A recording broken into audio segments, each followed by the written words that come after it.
Tomorrow, we're going to have our first ever Pop-Tarts Bowl in Orlando between NC State and Kansas State. And the mascot for this game is going to be a giant Pop-Tart that just runs around. And get this, the winning team gets to eat it. How that's going to work with it being a real live mascot, I don't know, but sure can't wait to see. We should have a mascot like that here at CNN News Central. Maybe not a Pop-Tart, but like a brownie. Okay, we'll look into that. And that's what passes for news on CNN these days.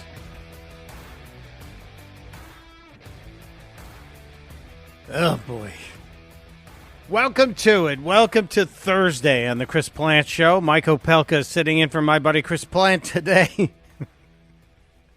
Oh, Ted Turner, what you created has drifted so far away from the mission. And why? How? What happened to our media, our news industry? I was just looking at something about party affiliation of journalists. And, you know, it's pretty obvious. There are a lot of people in the mainstream media that are liberal. We've talked about it in the past. Chris has talked about it, how you go from a mainstream media position to a key position inside the administration. And then you get out of that and you're back into the meat grinder of the mainstream media. And there are myriad examples one could explain. But here's an interesting statistic. In 2022, just 3.4% of journalists were Republicans. 3.4%. I know it feels like that's minuscule. It is, especially when you consider 10 years, 20 years previous to that, 18% were Republicans. 18% of the mainstream media journalists were Republicans. And if you go back to 1971, go all the way back to 71, it was 25.7%. That still is, an overwhelming minority.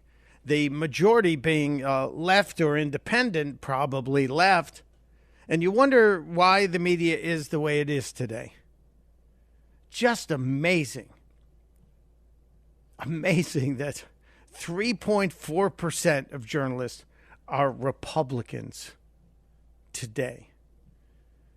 It's a survey. I'll tweet out a link to it. I'll post it on X. It's just so weird to have to say I'll tweet out a link to it when everybody keeps insisting, no, it's X now. No, it's always going to be tweets and Twitter. I wish Elon would give that up. As I said, there's so much to get to today. We talked for most of the first hour of the Chris Plant Show about the Nikki Haley situation, from her inability to mention slavery when asked about the cause of the Civil War last night at a New Hampshire event. And there will be much more said about that today, I guarantee you. And so there'll be ample fodder to discuss this going forward. But there are other issues out there, a whole bunch of other issues out there, vital issues out there that need to be addressed. One of them is about the GOP asking the Biden administration for documents related to Hunter Biden defying two subpoenas. Because remember, Joe said he was aware of what his son was up to, what he was going to do. He always denied having any knowledge of what Hunter was doing. But right after that moment when Hunter Biden was outside of Congress, instead of going into the closed door deposition and then holding a public Q&A, Joe said he knew what was going on. So yesterday, the press release came out from the House Oversight Committee. Comer and Jordan investigate whether President Biden sought to obstruct his son's cooperation with the House's impeachment inquiry. Of course, the Biden administration is going to tell him to pound sand. But it is interesting to see if there will be any documents that will be released. Defying two congressional subpoenas, Hunter Biden defying two congressional subpoenas, the committee says we're compelled to examine as a part of our impeachment inquiry whether the president engaged in a conspiracy to obstruct a proceeding of Congress. Maybe we'll get to see the documents on that. I have a feeling they're going to play a very long game on this one. Maybe long enough to prevent this from ever going to an actual impeachment ahead of the election. 313 days away from today. By the way, in case you're keeping score. The other story that is getting a lot of attention is what Jack Smith is trying to do. He submitted another court filing yesterday. He's claiming that Donald Trump should not be permitted to make what Smith calls irrelevant claims targeting Joe Biden. And he shouldn't be able to say others are to blame for the January 6th Capitol riot during the trial. So he wants to effectively stop Donald Trump's speech and filter Donald Trump's speech. Really kind of interesting here. What makes him angry? What makes Jack Smith so angry? What language does he want censored? It blows my mind, first of all, that anyone is looking to censor speech, especially in a trial that's this important. So the special counsel has made the argument that Donald Trump has suggested, quote, he intends to impeach the integrity of the investigation by raising wholly false claims such as the government's non-existent coordination with the Biden administration. Well, how do we know it's non-existent unless it's allowed to be investigated? This kind of ties back to what we just talked about with the House Oversight Committee investigating whether or not Joe was coordinating with his son to not pay attention to those two congressional subpoenas. And how do we know the DOJ isn't in league with the White House? Certainly feels that way. They also want to stop Donald Trump from using certain terminology. Now, this is where it really gets into the First Amendment thing for me, and I'm a big First Amendment guy. My license plate. I've never had a personalized license plate, and after my dad passed away 7 years ago, a couple of my brothers and I decided we'd pay tribute to him because he was a First Amendment advocate. He used to drill into our heads that after the first, everything else is secondary, and he meant the First Amendment. After the first, everything else is secondary. And he even had a website, after1.com. After1.com, meaning, obviously after the First Amendment. So a couple of us have license plates that say after one. But I'm all about letting people say as much as they want to say. So Smith's team and Jack Smith wants Donald Trump to be barred from using terminology such as, quote, the Injustice Department. Now, that's Donald Trump being Donald Trump. You don't want him to be able to say Trumpisms. They're trying to prevent someone they're putting on trial from being able to speak freely. They don't want Donald Trump to say Injustice Department in front of the jury. Also, a Biden indictment. How is this going to be allowed? What has America become if this is allowed? I just wish the Supreme Court would step in here. We've already had the expedited plea from Smith stopped. He wants this all to get into a courtroom before Super Tuesday. His idea was to have Donald Trump in a court in front of a jury by March 4th, ahead of Super Tuesday. And it doesn't look like that's going to happen. So if it doesn't happen, and this thing keeps getting moved back and back and back, then we get to May 5th. And that's an important date. If Jack Smith doesn't have Donald Trump in a courtroom by May 5th, technically, he shouldn't be allowed to have Donald Trump in a courtroom. Why? Because there is an unwritten Department of Justice rule that you do not put a presidential candidate on trial within 6 months of an election, because that would be seen as election interference. So that's why Jack Smith is freaking out.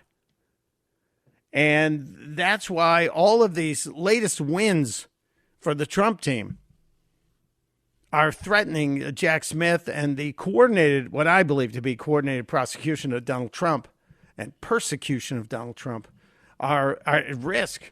And they're freaking them all out because all of these cases are talking to each other. All of the people who are prosecuting Trump, the four indictments, they're all trying to make sure their calendars align so that they can inflict as much financial pain in terms of lawyer fees and time pain, because the more time Donald Trump spends in court, the less time he has to be on the campaign trail. It's called lawfare. And lately, Jack Smith's been having some monkey wrenches thrown into his lawfare plans with the delay, which also throws a monkey wrench into Fani Willis's plans, which also throws another wrench into the D.C. case. So all of this is playing off each other and causing them trouble, causing them agita. But just the fact that Jack Smith wants to restrict the speech of the former president, who is currently a leading political opponent to the current president, should be enough for any court to say, get out of here. And if this latest filing is allowed, you're going to see this have to be argued again, appealed again. So the Wednesday filing, which accused Trump of engaging in what they call fact-free public disinformation to discredit the indictment that he says must be excluded from tainting his criminal trial. It's just amazing to me. It could be delaying the March 4th start date, and we'll see where this goes.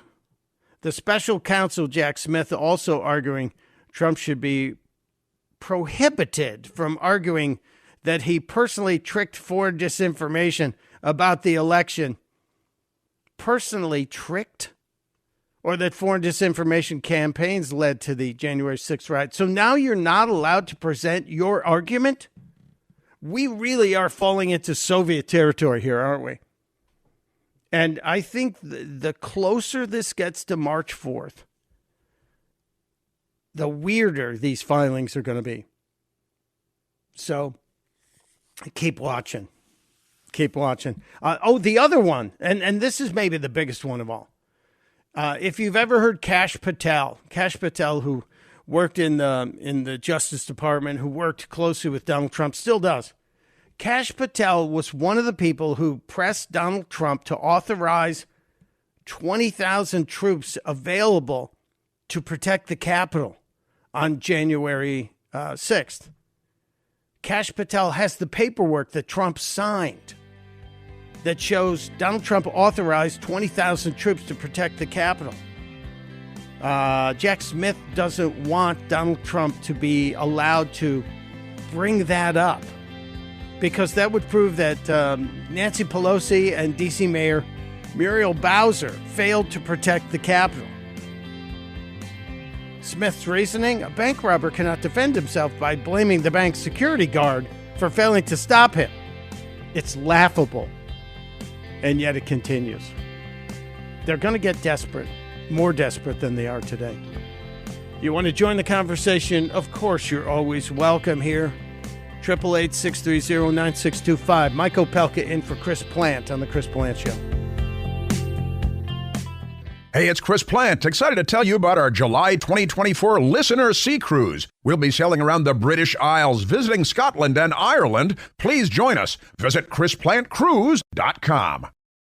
It is the Chris Plant Show. Thank you for being here. Mike Opelka is my name here today. I've been here all week, and luckily for me, I'll be here tomorrow, hopefully.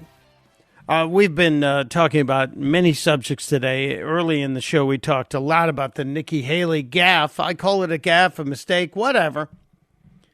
But She missed an opportunity, in my opinion. And yes, we know the Civil War was about more than just slavery. And yes, in a way that you can make a nuanced explanation for what she said, saying that, yeah, the government telling you what to do and who you can imprison, that's too much control. But she missed the opportunity to speak to the people and use the word slavery. I'm not going to go back to it right now because we have other things we have to talk about. We have really a full plate, an entire all-you-can-think buffet of topics today. And I want to make sure we don't miss out on them. One of them is the border, because we have American officials down at the border, Secretary of State Antony Blinken and Homeland Security Secretary Alejandro Mayorkas is down there too. And to me, it sounds like what they're negotiating for may be remain in Mexico light. Although I don't know how you do it halfway. It seems like they're kind of hinting that what we knew worked under Donald Trump, when President Trump had the remain in Mexico policy, that was a good thing. And then Joe Biden came in and said, we can't have any of this, and we got to stop this to open the damn borders. And it's turning out to be a really big problem. Eagle Pass, Texas, a little bitty town that's just been overrun, has a Democrat mayor named Rolando Salinas, and he's not happy about it. Our city here in Eagle Pass, we've been getting slammed with 2,000 to 3,000 people a day, and it's just an unfair, unethical situation. What's going on here in Eagle Pass, we feel ignored by the federal government. Yes, you have been. And so they are sending, the Texas cities, and the Texas governor has been the guy spearheading this, are sending them to big cities like New York City and Philadelphia and Chicago and Denver.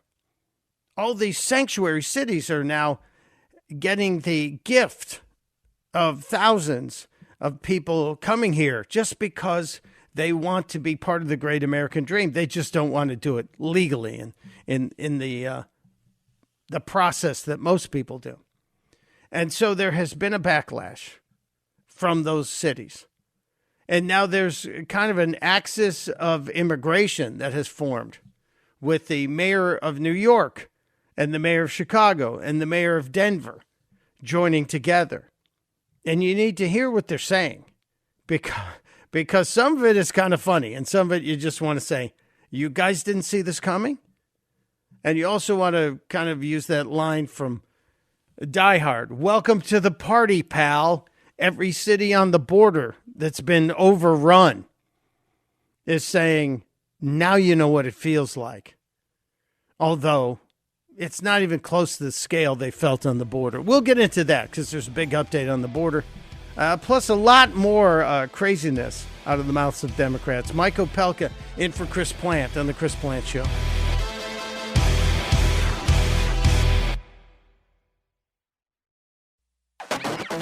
It is The Chris Plant Show. Mike Opelka is my name, sitting in for my buddy Chris Plant. If you need to know more, pretty much everything is out there on social media. You can find me on Twitter X, Instagram, Facebook, and pureopelka.com, where I post the stories that are catching my eye every morning during the week. Weekends, hopefully I'm playing golf. But it's out there with the occasional podcast attached to it. You can check it out yourself. So much going on. We're talking about the border, and just now reporting the Mexican president is saying he's reached an agreement with the United States on the reopening of the border crossings. Well, how about stopping the caravans? How about that? How about limiting the people? How about dealing with the cartels? How about somebody talking about remain in Mexico? When are we going to get a statement from the administration on what they have done to protect America? I don't think they see this as a problem. So we're probably not going to see a statement on that. But you know who has a problem with it?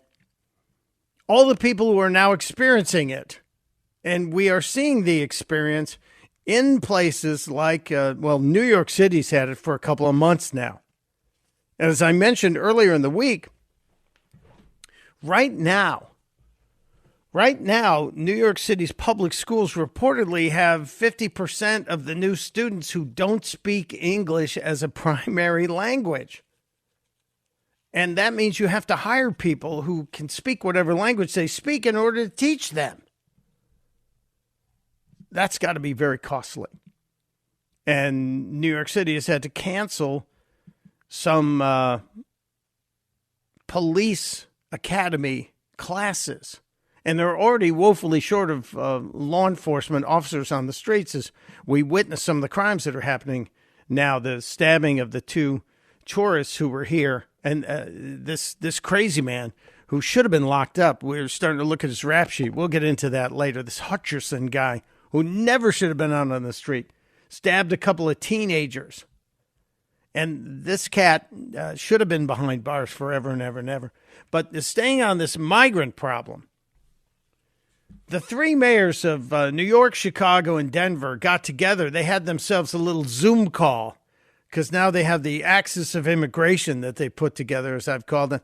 And they want to make sure that everybody understands just how horrible the situation is. Welcome to the party, pal.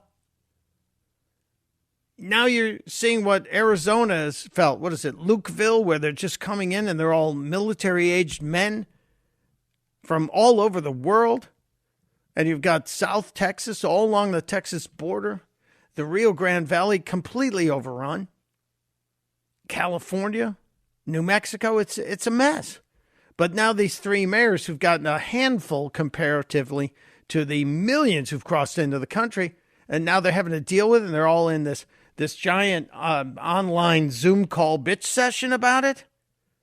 Here's a little montage of the three mayors cutting loose. As temperatures drop in New York City, Chicago, Denver, and other impacted cities, we are calling for the federal declaration of emergency, financial support, and a national resettlement strategy. As buses continue to arrive in the city of Chicago and all over the country, the type of chaos that has been administered has left many of our local economies under a tremendous amount of duress. Denver finds itself right now at ground zero in trying to resolve and respond to the migrant crisis. It is because we are the first big city north of El Paso and the cheapest bus ticket and the shortest trip for the governor and others who are trying to find a place to send people. Yeah. Welcome to the party, pal, as I said earlier. These mayors have no clue as to what the border towns have experienced. Every day you can see it. And now the numbers are staggering. The numbers are staggering. It is almost 1 million in this fiscal year alone already, which is like 3 months. Barely 3 months. It's almost 1 million. And it is out of control. So to say the Mexican president announcing that we have reached a deal to reopen the U.S. border crossings, how is that helping? It's not.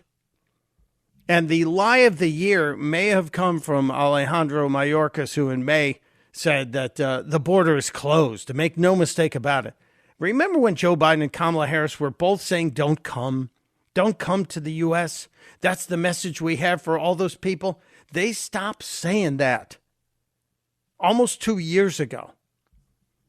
And the question should be why? Why? Why have they stopped saying that? There's no real answer other than it's the intentional destruction of the United States of America as it existed before they were elected.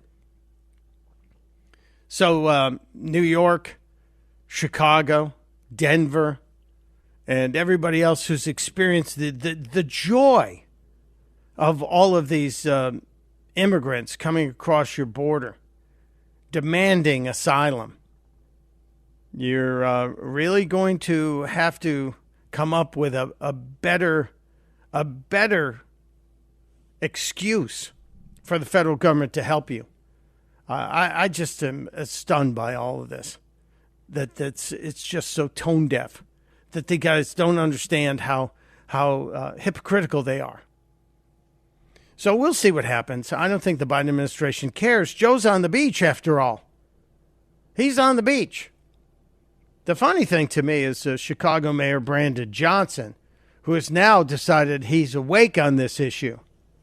And he's calling for changes in our immigration process. And you knew this was coming. If you've got 7 million who may have come across just since Joe Biden has been president, what are those people going to do until their immigration hearing comes up, their asylum hearing comes up? What are they supposed to do? Who's supposed to pay for them? Are we supposed to house them and feed them and clothe them and educate them? Brandon Johnson may have revealed some of the plot yesterday when he was on CNN. The technical support that we receive from the federal government, we appreciate that. Work authorization to put people on a pathway to sustainability, I certainly appreciate that. And without real significant investment from our federal government, it won't just be the city of Chicago that won't be able to maintain this mission. It's the entire country that is now at stake. But in no way what the state of Texas is doing is helping the cause. As much as we recognize that there are challenges, significant challenges at the border, and we do need real substantive immigration reform and policies that allow us to have a structure and a pathway to citizenship. But again, sending buses all over the state of Illinois and all over the country is reckless and, quite frankly, is dangerous. How is it dangerous, Mayor? How is it dangerous? The people of Texas are overrun and overwhelmed. The small communities, some of the poorest in the country along the Texas border, have been experiencing this since Joe Biden raised his hand and took the oath of office. How is it reckless to share the pain? I thought that was part of what you guys were all about, sharing the pain and the wealth. How about you take your fair share? Joe Biden's always saying that people need to pay their fair share in income taxes. How about states and big cities get their fair share of these people seeking asylum, and they shoulder the cost of it? It's unfair, to use their own term, to put it on those red states that are experiencing this. And I know California's not a red state. And technically, Arizona floats back and forth. And New Mexico is questionable. But the more red communities than blue. Now, to that end, CNN has noticed something. And I think the Democrats have noticed something, too. Immigration has moved up the list of important election topics. And you can tell because the Google machine and searches about immigration and illegal immigration in America have moved up the charts. CNN had their stat geek on it yesterday. What do voters think about immigration right now? Yeah, it's becoming a real top issue here. So the top issue facing the nation. Look, the economy is still number one. It was number one in August. It's number one now. But take a look at the immigration/border security. It was just at 11% in August. Look where it's hopped to now, 19%. So it's closing in on the economy. In a number of different polls I've looked at, immigration and border security is running a closer second place to the economy as we head into 2024. And you might be thinking, though, okay, this is just Republican voters who are feeling this way. But I want you to take a look here because I think this is rather interesting. The most Google searches for migrants by state. Look at all these states, Phil. They're all blue states. Illinois is 1, New York is 2, Massachusetts is 3, New Jersey is 4, Colorado is 5, and of course, there's been a lot of talk about the migrant crisis in both Illinois and New York, and it seems like even voters in those states, very blue states, states that Democrats win in general elections almost always, they are focusing on this issue as well. Yeah, so you now have Illinois, New York, Maryland, New Jersey, and Colorado all seeing gigantic search volume for illegal immigration and what's going on. And in the polling now, you're seeing it jump to the second place issue. I guarantee you there's going to be a push from Democrats to come up with some kind of deal on immigration. And I hope the Republicans hold solid on this because they have to. Otherwise, this battle is lost. But you're also going to see additional topics being forced upon us.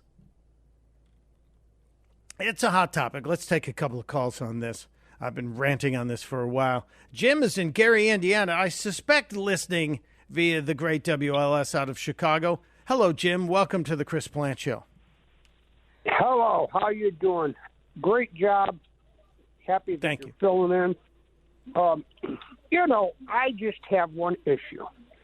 And I listen every day, 724, whatever. My issue is everyone that I hear out there on the radio, on the news, keep misquoting what is happening in this country. And that is the simple fact that everyone on the radio, including yourself, has stated that these people are migrants and immigrants coming into this country. I just want to state that it's very important that every time we bring this issue up, let's let the people know that these are illegal aliens coming into this country. And, I'm not shaming anyone or ridiculing anyone, but the simple fact of the matter is every station out there is quoting these people as being migrants or immigrants. And that's the furthest thing from the truth. A migrant or an immigrant is here in this country legally.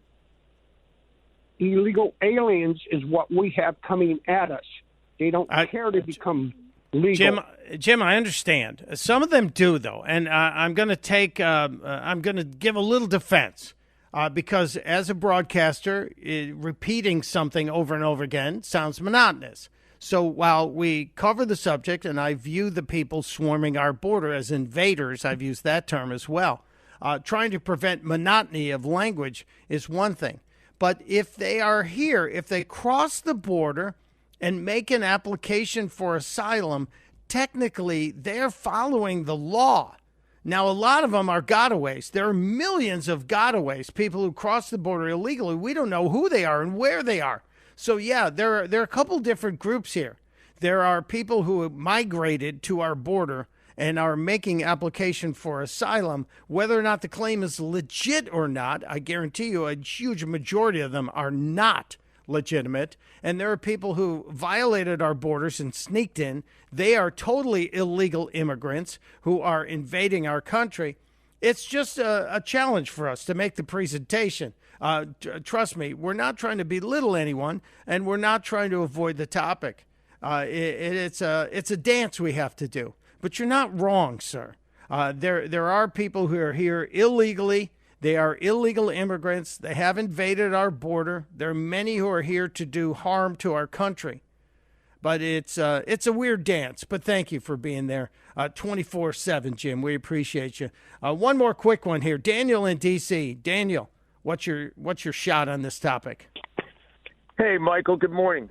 I don't know why people just won't come out and grasp the fact that, one, Kamala Harris was appointed border czar, but she's more of an idiot than the president, and she doesn't have an excuse.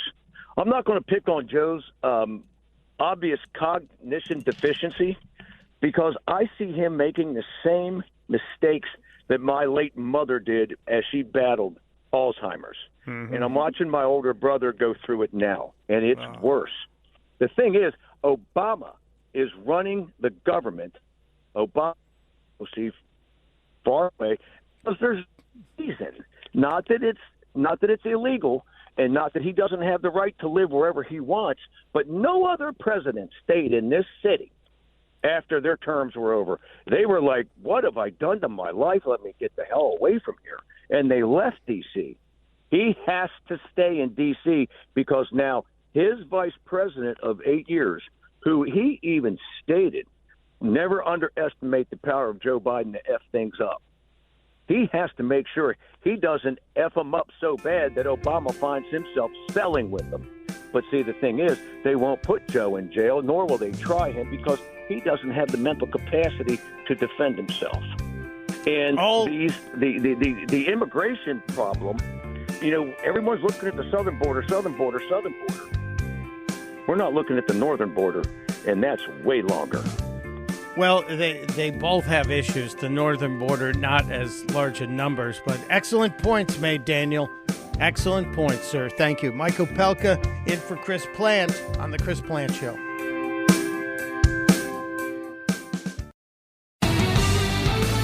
It is The Chris Plant Show. Mike Opelka here for my buddy Chris Plant on the 28th of December. We're almost done with 2023. Some of us have been done with it for a while. A couple of loose ends to get to at the end of this hour before we get to the third hour, which is chock-a-block, as our Australian friends would say, with some big stories, including Vivek Ramaswamy making a bold prediction the day after he pulled all of his TV ads in Iowa and New Hampshire. And why he did that, we'll get to that. I was just looking over Joe Biden's vacation property where he is in St. Croix. It's right on the water. It's beautiful. It's gigantic. It's got a huge swimming pool when the ocean's about 100 yards away. It is the property owned by the founder of a company that controls news content distribution for 800 media companies. Just let that sink in. Biden is vacationing at the St. Croix home of the founder of a company that controls the news content distribution for 800 media companies, including the Associated Press, the BBC, and ESPN. Nothing to worry about here. Nothing to see here, people. And just on a whim, I put the question that Nikki Haley faced last night in New Hampshire, the question about the cause of the Civil War. I put it into Elon Musk's AI engine called Grok. You want to know what Grok said, don't you? Oh, I will share it with you. We'll get back to that topic in the top of the hour. What was the cause of the Civil War, of the U.S. Civil War? What did Grok think? Oh, he's told me already. Like I said, I'll share it with you. Plus, I have a couple more strange clips that I don't think anyone's sharing with you as it relates to the attempt to push digital currencies on all of us. The World Economic Forum and the EU are already trying to shove a digital currency on their people. We have to prevent it from getting here, too. Opelka in for Plant on The Chris Plant Show.